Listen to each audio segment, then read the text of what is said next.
확신의 사람이란 제목으로 말씀 나눌 때 큰 은혜의 시간이 되시기를 바랍니다. 일단은 우리가 바울의 항해 이야기를 오늘 함께 볼 것입니다. 사도행전을 많이 아셔도 아마 이 부분은 모르시는 분들이 참 많이 있는데요. 아주 재밌는 부분입니다. 특히 고고학적으로도 고대의 이 항해의 이야기, 그러니까 바다에서 항해하는 이야기, 우리 항해술 이런 것에 대해서 이 부분만큼 자세히 기록된 고대 문서가 없을 정도라고 합니다. 그런데 좀 이게 무슨 소린가 해가지고 그냥 성경 볼 때는 쭉쭉 넘어가는 경우가 많거든요. 근데 이거 재밌고 그 안에 하나님께서 우리에게 주시는 메시지도 있습니다. 그래서 우리가 한번 이 부분을 자세히 보길 원합니다. PPT를 띄워주세요. 사실 오늘 27장 20절부터 26절까지만 읽었지만 거의 27장 전체를 본다고 생각하시면 됩니다. 자, 바울이 배를 타고 떠납니다. 가이사라라는 곳에서 출발을 합니다. 그래서 우리도 같이 바울과 함께 가이사라라는 곳에서 로마까지 한번 가보도록 하겠습니다. 배 타고 가보는 겁니다. 배 타고 한번 우리도 바울과 함께 떠나보도록 하겠습니다. 네, 넘겨주세요. 네, 제 화면 없어도 될 것 같습니다. 네. 저희가 가이사라입니다. 이제 국기는 저 때는 아니었겠죠. 이스라엘 국기 제가 넣고 이제 튀르키예 국기 제가 넣습니다. 여러분들 이제 지금 어느 나라인지 좀 잘 구분하시라고 현실감 있게 좀 말씀드리려고 제 국기도 이렇게 넣습니다. 저기서 배가 출발했습니다. 뭐 배 이름까지는 모르셔도 됩니다. 아드라 무테노라는 그런 배입니다. 근데 굉장히 큰 배고요. 무역선이었고요. 죄수를 수송하기도 하는 아주 큰 배였습니다. 여기에 이제 바울도 탔고 많은 죄수들이 여기에 탔습니다. 그리고 이제 출항합니다. 예, 넘겨주세요. 잘 보시면 배가 움직입니다. 네, 요렇게 네, 다시 전 화면으로 다시 돌아가 주세요. 네, 못 보신 분이 있을 것 같아가지고 다시 한번 제가 열심히 만들었거든요. 한 번만 더 봐주세요. 자, 넘겨주세요. 네, 요렇게 뭐 그렇게 중요한 건 아닌데요. 요렇게 이동을 했습니다. 그리고 배를 갈아탔어요. 이 배가 오늘 주인공 배입니다. 알렉산드리오라는 배입니다. 알렉산드리오라는 배를 갈아탔습니다. 이 배가 이제 로마까지 가는 배죠. 이제 바울도 이 배 죄수의 신분으로 탄 겁니다. 그 다음부터 이제 항해를 하기 시작하는데 여기서부터 항해가 이게 쉽지가 않았어요. 여러분 제가 다 성경에 있는 말씀을 쉽게 지금 설명을 드리는 겁니다. 이때부터 항해가 쉽지 않아서 굉장히 좀 이렇게 어렵게 항해하는 것들을 여러분 좀 보게 될 거예요. 넘겨주세요. 네, 뭔가 좀 모르겠지만 좀 어렵게 항해하는 것 같죠? 어렵게 가는 겁니다. 네. 바람이 북서풍이 부르면서 로마로 가기가 굉장히 어려웠습니다.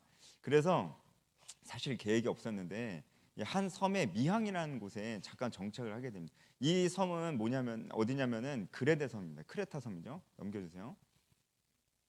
네, 여기서부터 우리가 또 한번 좀 자세히 보겠습니다.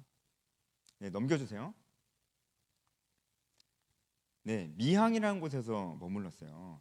잠깐 온 겁니다. 잠깐 왔는데 다시 출항하려고 하니까 바울이 선장을 말렸습니다. 죄수인데도 막 선장한테 가서 출항하면 안 된다 이렇게 얘기도 해요. 바울이요. 왜 출항하면 안 되냐 했더니 지금은 이 배 타고 움직이기 좋은 시기가 아니다 이렇게 얘기를 했어요. 실제로도 그랬습니다. 이때가 한 9월, 10월 언저리쯤 됐는데 지금이랑 비슷하죠. 근데 이 당시에는 한 10월쯤부터 3월까지는 겨울이잖아요. 이때는 항해를 많이 안 했습니다. 위험하기 때문에 그랬어요. 많이 안 했어요. 그래서 바울이 그냥 뭐 없는 말 한 게 아니고요. 진짜 항해하기 위험하기 때문에 선장한테 이렇게 항해하지 말자. 이 미항이라는 곳에서 겨울을 보내자 이렇게 얘기했는데 선장이 들었을까요? 안 들었을까요? 그 얘기를 듣지 않았습니다. 그리고 그냥 출발했습니다. 미항에서 출발해서 넘겨주세요. 저 빨간 깃발 보이시죠? 베닉스라는 곳입니다. 베닉스라는 항구로 가자. 거기서 겨울을 좀 나야 되겠다. 미항은 뭐 이름은 아름다운 항구라고 하는데 별로 아름답지는 않았나봐요. 그래서 조금 더 큰 항구 베닉스로 가서 우리가 겨울을 보내자 해가지고 선장이 바울 말을 듣지 않고 출발을 그냥 해버린 거예요. 나 출발을 딱 했습니다. 베닉스까지 갔을까요? 못 갔을까요? 자, 넘겨주세요. 출발을 했습니다. 지금까지는 아주 순조롭습니다. 왜냐하면 출발하자마자 남풍이 불어서요. 배가 항해가 아주 순조로웠습니다. 그러니까 출발하자마자 항해가 순조로웠으니까 선장이 어떤 생각을 했겠어요. 아, 바울 말을 듣지 않길 잘했다. 역시 내 생각이 맞았어. 이렇게 생각을 했을 겁니다. 그런데 이때 무슨 일이 일어났냐면, 넘겨주세요. 자, 빠르게 지나갑니다. 자, 못 보신 분들 위해서 다시 한번. 예, 제가 열심히 만들었으니까요. 자, 넘겨주세요. 네, 보셨나요? 너무 빨리 지나가셔서 못 보셨죠. 네, 유라굴로라는 돌풍이 불었습니다. 태풍입니다. 태풍. 유라굴로는 실제로 예, 북동풍, 북동풍이고 돌풍이라는 뜻의 어떤 그런 태풍이었습니다. 유라굴로라는 태풍이 확 분 거예요. 남풍을 타고 순조롭게 가고 있었는데 갑자기 돌풍이 불어가지고 배가 이때부터 갈 길을 잃어버립니다. 넘겨주세요. 밑으로 내려가잖아요. 지금 저 밑으로 가면 안 되거든요. 로마는 저 위에 있는데 갈 길을 잃어버린 겁니다. 밑으로 쭉 내려가다 보니까 아프리카 쪽으로 막 가는 거예요. 근데 여러분 지도에도 조금 보이지만 저 해안가에는 모래톱이 있었습니다. 모래 구릉입니다. 배가 좌초됐다는 말 많이 들으셨죠? 배가 좌초되면은 저렇게 배가 완전히 난파되는 거예요. 옛날에 우리나라에 그 왔었던 제너럴 셔먼호도 그 대동강변에 저렇게 좌초돼가지고 그 한 적이 있었는데 모래톱에 빠지면 답이 없습니다. 다 죽는 거예요. 그래서 겨우겨우 모래톱에는 빠지지 않고 이제 빠져 나왔어요. 넘겨주세요. 그런데 이제 그 다음부터 이 배는 완전히 배로서의 기능을 상실하고 표류하기 시작했습니다. 성경에 이렇게 나옵니다. 구원의 여망마저 없어졌더라. 이렇게 나옵니다. 자, 여기까지 제가 이 바울이 탄 배 항해 이야기를 쭉 말씀드렸습니다. 재밌죠? 자, 여기서 우리가 어떤 교훈을 좀 얻을 수 있을까요? 저는 정말 이렇게 생각합니다. 바울이 탄 배는 마치 우리 인생 같습니다. 제가 그냥 억지로 갖다 붙이는 게 아니고요. 정말 많은 면에서 바울이 탄 배가 우리 인생과 많이 닮았어요. 두 가지 면이 닮았는데요. 뭐냐면 이 배는 목적지가 있었습니까? 없었습니까? 이 배는 목적지가 분명히 있었습니다. 우리 인생에도 목적지가 있죠. 우리 죽어서 다 어디 갑니까? 거기서 만나요. 어디입니까? 천국에서 만나요. 우리 다 목적지가 같습니다. 우리 다음 주에 연합 예배 가서는 집결지를 통일하지 않으면 다 흩어져서 어디서 만날지 모르는데 다행히 우리가 죽은 다음에는 집결지가 다 똑같아요.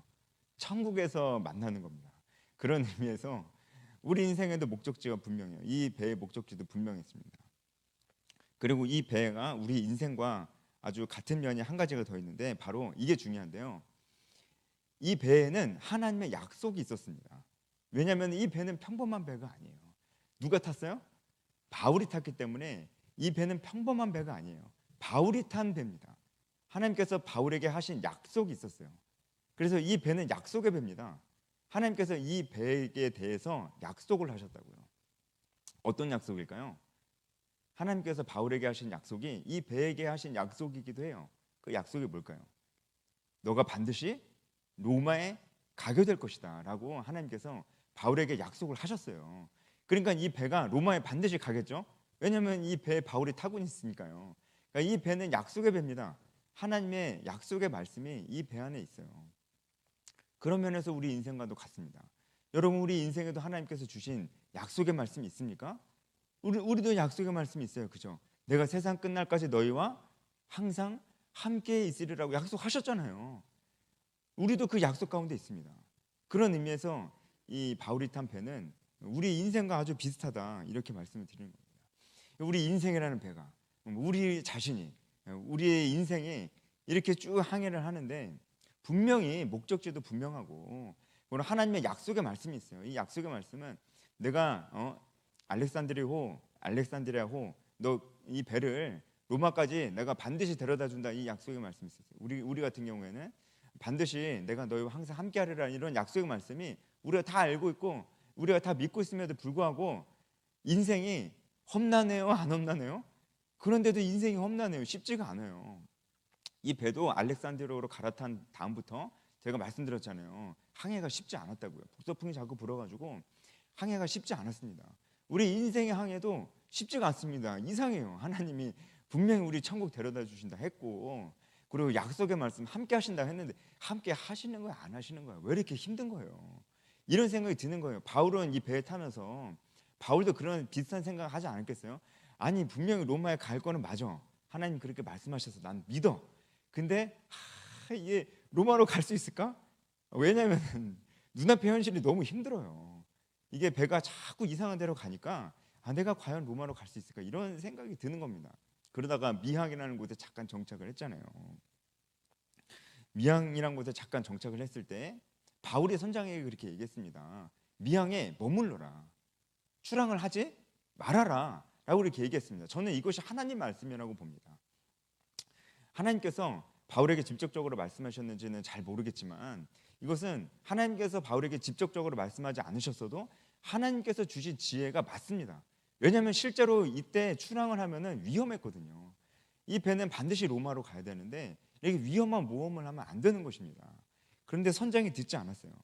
선장이 듣지 않았다는 걸 우리가 어떻게 볼 수 있을까요? 우리 인생에 빗대어 본다면은 하나님 말씀을 듣지 않은 거예요. 분명히 하나님 말씀 뜻대로 살려면 로마에 가려면은 이 시간에 어떤 중요한 선택을 해야 될 때 분명히 이렇게 선택해야 되는 게 분명히 맞는데 그렇게 선택 안 하는 거예요. 고집대로 그냥 하는 거예요. 선장의 고집대로 미양은 너무 작아. 좀 더 큰 데 가서 겨울을 납시다. 이렇게 고집을 부렸던 것처럼 우리도 하나님께서 주신 지혜가 있는데 하나님 뜻대로 살기 위해서 우리가 어떻게 해야 되는지 아는데 그렇게 하지 않는 거예요. 그냥 고집을 피운 거죠. 불순종을 한 거죠. 그렇게 됐을 때 어떻게 됐습니까? 우린 보통 불순종하면은 어떻게 생각합니까? 불순종한 다음에 어떤 일이 일어난다고 생각해요? 좀 안 좋은 일이 일어난다고 생각하잖아요. 안 좋은 일이 일어났습니까? 잘 생각해 보세요. 안 까먹으셨죠? 출항하자마자 안 좋은 일이 생겼어요? 아니거든요. 출항하자마자 오히려 좋은 일이 생겼어요. 남풍이 불었다니까요. 오히려 굉장히 순항을 했어요. 미항에 정착하기 전보다 배가 훨씬 더 순항을 했다고요. 그러니까 어떤 생각이 들었겠어요? 이거 뭐 내 고집대로 했더니 잘 되네. 이런 생각입니다. 여러분 그거 아시죠? 불순종했을 때 굉장히 자유함을 누릴 때가 있습니다. 하나님 말씀에 불순종했더니 세상에 자유가 찾아오네. 하나님 말씀에 불순종했더니 세상이 기쁘네. 하나님 말씀에 불순종했더니 세상에 하는 일이 더 잘 되네. 이럴 때가 여러분 경험하신 적 있어요? 그럴 때가 있어요. 오히려 불순종했더니 잘 돼. 그리고 기뻐. 불순종했더니 되게 자유로워. 오늘은 좀 주일 예배 가지 말아볼까? 집에 있었더니 자유가 찾아와요. 자유로우니까 기쁨이 찾아와요. 이런 기쁨과 이런 자유들입니다. 남풍이 바로 그런 거예요. 남풍이 불었을 때 그 잠시 기쁨과 잠시 자유가 찾아왔지만 그것은 하나님께서 기뻐하시는 것이 아니었습니다. 여러분 이제 우리 인생을 돌아보면서 한번 생각해 봅시다. 여러분의 인생에도 혹시 지금 남풍이 불고 있지 않습니까? 남풍이 불고 있다. 여러분 인생에 지금 남풍이 불고 계신 분들은 어쨌든 지금 하시는 일이 잘 되시는 거예요. 그렇죠? 지금 뭔가 잘 되시는 거예요. 잘 되시는 거 아주 감사한 일입니다. 그런데 그 잘 되는 것이 정말로 하나님 뜻대로 잘 되는 것인가? 하나님 뜻 안에서 잘 되는 것인가? 아니면 불순종으로 말미암아 찾아오는 어떤 그런 기쁨, 어떤 그런 자유, 그런 것인가라는 걸 우리가 한번 생각해 보자는 것이죠. 어떤 면에서는 하나님 뜻대로 살지 않았을 때 찾아오는 이 자유는 우리 영혼에 굉장한 위기를 가져오게 됩니다. 너무 잘 되기 때문에, 너무 기쁘고 자유롭기 때문에 더 하나님과 멀어지게 된다는 것이죠. 여러분 뭐 저를 아시는 분들은 잘 아시겠지만 저는 교회 올 때 자전거를 타고 옵니다. 가깝지는 않습니다. 저희 집이 여기서 7km 떨어져 있는데요. 자전거를 타고 옵니다. 오늘도 타고 왔습니다. 자전거를 타고 출퇴근한 지 거의 지금 한 4년째쯤 됐는데요. 자전거를 정말 좋아해요. 제가 평일에 사역하고 있는 CCC 캠퍼스 사역지가 안양대학교 연성대학교인데 저희 집이 이제 부천 옥길동입니다. 제가 거기까지도 자전거를 타고 갈 때가 가끔 있습니다. 제가 자전거를 좋아해서요. 23km 타고 갈 때가 이렇게 있습니다. 제가 자전거를 자주 타다 보니까 느끼는 게 있어요. 이 언덕을 만날 때 힘듭니다. 근데 제가 교회 올 때 넘어야 될 언덕이 2개나 있어요. 특히 이제 부천 쪽에 옥길동, 범박동 지나갈 때 엄청 가파른 언덕 제가 지나가거든요. 근데 언덕을 막 올라가고 내려오고 이럽니다. 저 소사역 쪽에도 한번 이렇게 올라갔다 한번 내려오는데 여러분 자전거를 타시는 분들 아시겠지만 올라갈 때가 위험합니까? 내려올 때가 위험합니까? 사고 난다면 올라갈 때 사고 납니까? 내려올 때 사고 납니까? 제가 실제로 겪은 일입니다. 3년쯤 된 것 같은데요. 새벽 예배 제가 말씀 전 새벽 예배 일부인지 그랬던 것 같아요. 일부 예배입니다. 일부 예배 제가 말씀을 전하러 오는 길이었는데 그 전날 비가 왔어요. 그래가지고 바닥이 좀 미끄러웠어요. 제가 자전거 탈 때는 비가 안 왔었는데 바닥이 좀 미끄러웠어요. 제가 사람도 거의 없죠. 완전 새벽이니까 자전거 타고 소사역 쪽 이제 언덕을 이렇게 쭉 그 웨딩홀 있잖아요. 유명한 웨딩홀 거기 넘어오는데 거기 좀 내리막길이잖아요. 거기 넘어오는데 내리막길을 쭉 달리기 시작했습니다. 그러니까 갈수록 속도가 붙죠. 속도가 쭉 붙는데 속도가 붙으니까 제가 어떻게 했겠어요? 브레이크를 잡았죠. 근데 브레이크가 안 되는 거예요. 브레이크가 안 되고 그 길을 잘 아시는 분은 아시겠지만 거기를 인도 쪽으로 쭉 내려가면은 소사역 출구 쪽으로 아예 큰 도로변으로 나가게 돼 있습니다. 제가 브레이크가 안 되는데 이대로 가다가는 큰 도로변으로 그냥 달려 나가 버리는 그런 순간이 온 거예요. 제가 머릿속에 별의별 생각이 다 들었습니다. 나 이거 큰일 났구나. 나 이거 어떡하지? 이런 생각이 들었습니다. 순간적으로. 그래서 제가 어떻게 될까요? 제가 죽진 않았습니다. 그냥 아무 때나 갖다 박았습니다. 그래가지고 신호등 재우기 같은데 거기 가서 그냥 갖다 박았습니다. 그래서 여기가 이렇게 됐어요. 여기가 이렇게 됐어요. 근데 너무 감사한 거는 그때가 코로나 기간이었거든요. 마스크 쓰고 있었습니다. 그래서 제가 말씀 전할 때 아마 제 여기가 이렇게 된 거 아무도 모르셨을 거예요. 그렇게 됐었습니다. 사고는 내리막길에서 일어납니다. 여러분 인생의 난풍 가운데 있으십니까? 인생의 내리막길 가운데 있으십니까? 어떻게 하셔야 돼요? 조심하셔야 됩니다. 사고는 내리막길에서 일어나니까요. 그 내리막길이 정말 하나님 뜻 안에서 일어나는 내리막길인지를 우리가 정말 생각해 봐야 되는 것이죠. 유라굴로라는 이 폭풍은 완전히 반대입니다. 남풍은 아주 우리 인생의 내리막길을 가져다주는 아주 기쁘고 즐거운 일이 잘 되는 시간이었다면 유라굴로라는 이 폭풍은 우리 인생의 고난입니다. 남풍이 처음에 불었어요. 그래서 아주 자유롭고 기쁘고 했었는데 결국은 하나님 뜻대로 살지 않는 삶은 우리에게 어려움을 가져다 주는 것이죠. 어려움이 왔습니다. 고난이 찾아왔어요. 유라굴로라는 고난이 우리에게 찾아온 것이죠. 자, 이 유라굴로라는 고난, 불순종 후에 찾아오는 이 고난들이라고도 할 수 있습니다. 이 유라굴로를 딱 만났을 때 이 바울의 배가 어떻게 됐습니까? 표류하게 됐습니다. 지중해 한복판에서 표류하게 됐어요. 고난을 맞이했는데 그게 엄청 큰 고난이에요. 여러분 인생에 엄청 큰 고난을 겪어보신 분 계십니까? 겪어보신 분 분명히 계실 거예요. 엄청 큰 고난을 겪어보면 앞이 보입니까? 안 보입니까? 깜깜하게 아무것도 안 보입니다. 바울의 배가 그랬어요. 지중해 한가운데 표를 했습니다. 뭐 동해 앞바다도 아니고 지중해 한가운데 표를 해버렸습니다.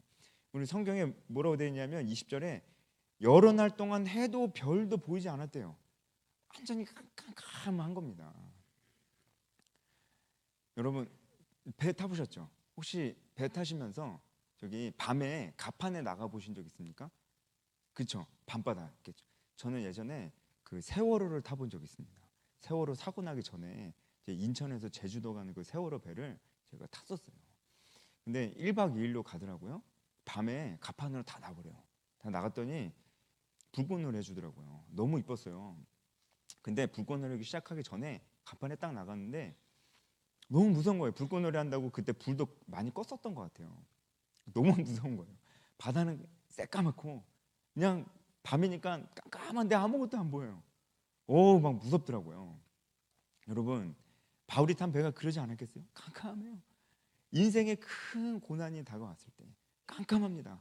아무것도 안 보여요. 어떻게 해야 될지 모르요. 어디로 가야 될지도 모릅니다. 해도 별도 보이지 않았다는 건 이 당시에는 해와 별이 나침반 역할을 해줬는데 어디로 가야 될지를 알 수가 없는 그런 지경이 됐다는 겁니다. 고난이 다가왔을 때 인생이 그렇게 됩니다. 어디로 가야 될지 몰라. 너무 캄캄해. 그래서 어떻게 됐습니까? 사람들이 이렇게 얘기를 하는 거예요. 바울의 배에 탔던 사람들이 이렇게 느끼는 겁니다. 구원의 영광마저 없었더라.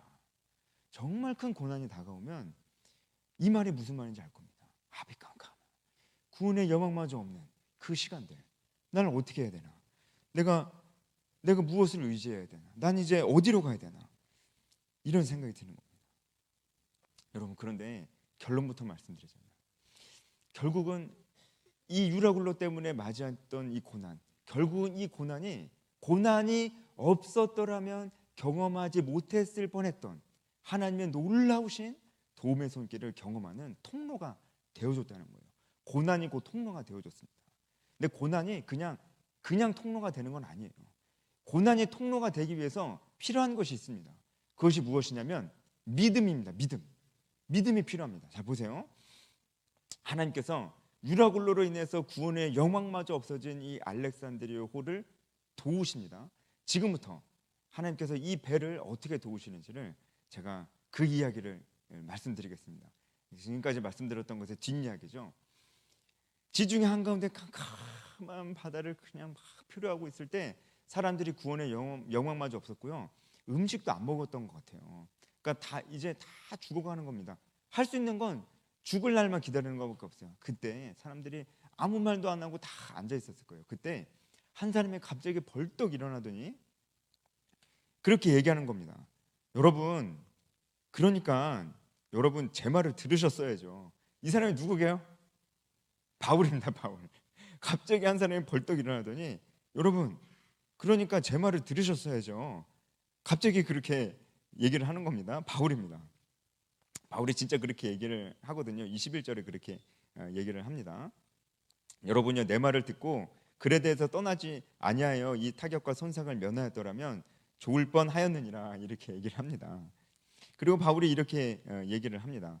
시간이 없기 때문에 제가 그냥 읽어보도록 하겠습니다. 24절에서 26절까지 말씀입니다.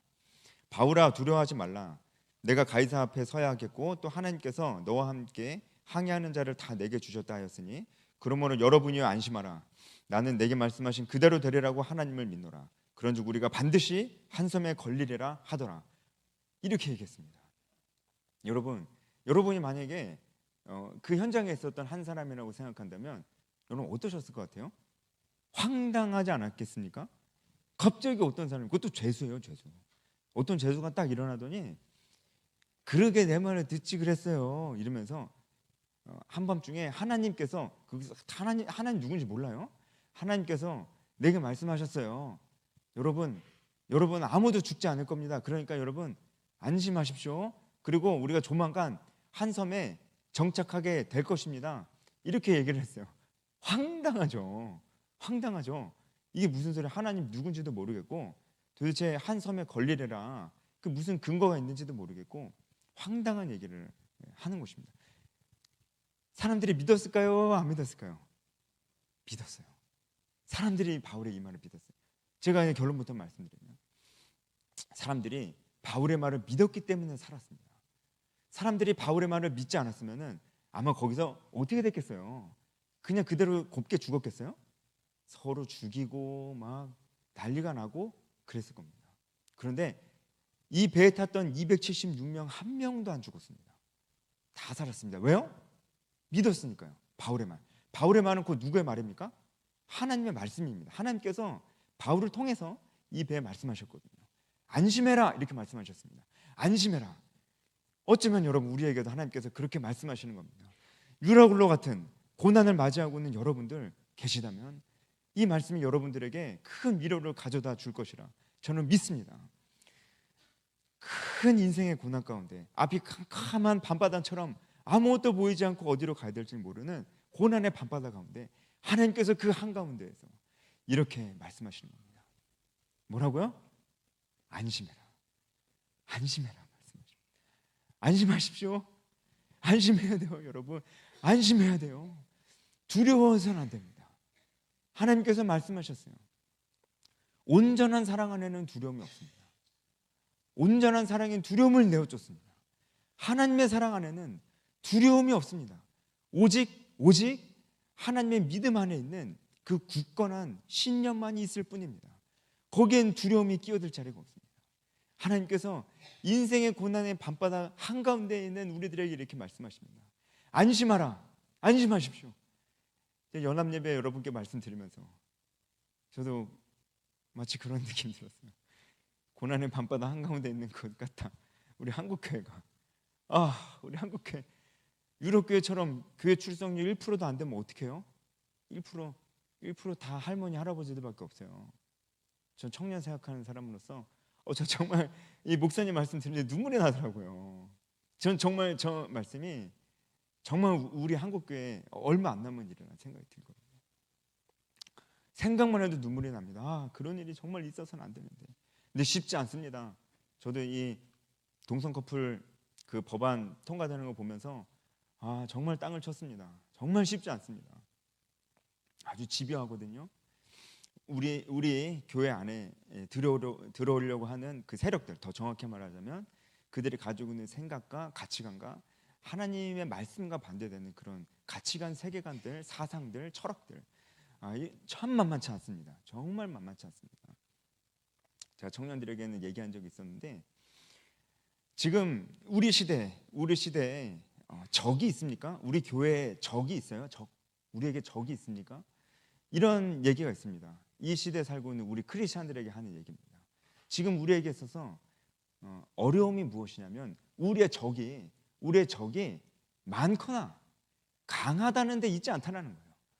우리의 어려움은 뭐냐면 우리의 대적이 많거나 강하다는 데 있지 않다.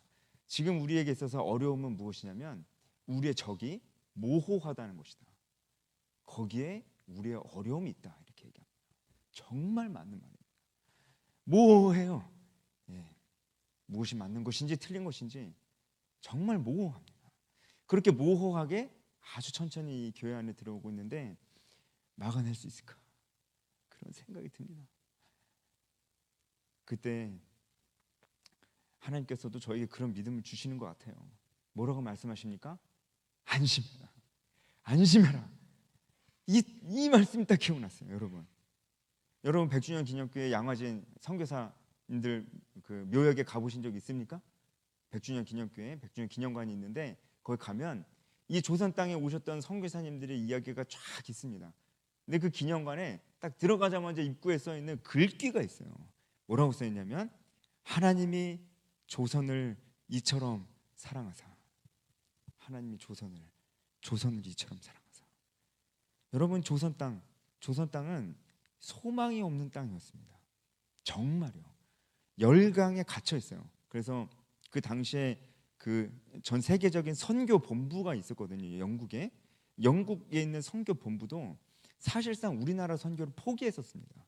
왜냐하면 한국 조선 땅은 어차피 러시아, 중국, 일본 세 나라 중 하나한테 흡수가 될 것이다라고 봤기 때문에 선교사는 한정되어 있으니까 다 보낼 수는 없잖아요. 그래서 보통 선교사를 중국과 일본 중심으로 보냈던 거예요. 그런 나라였습니다, 우리나라가. 그런데 어떻게 됐습니까?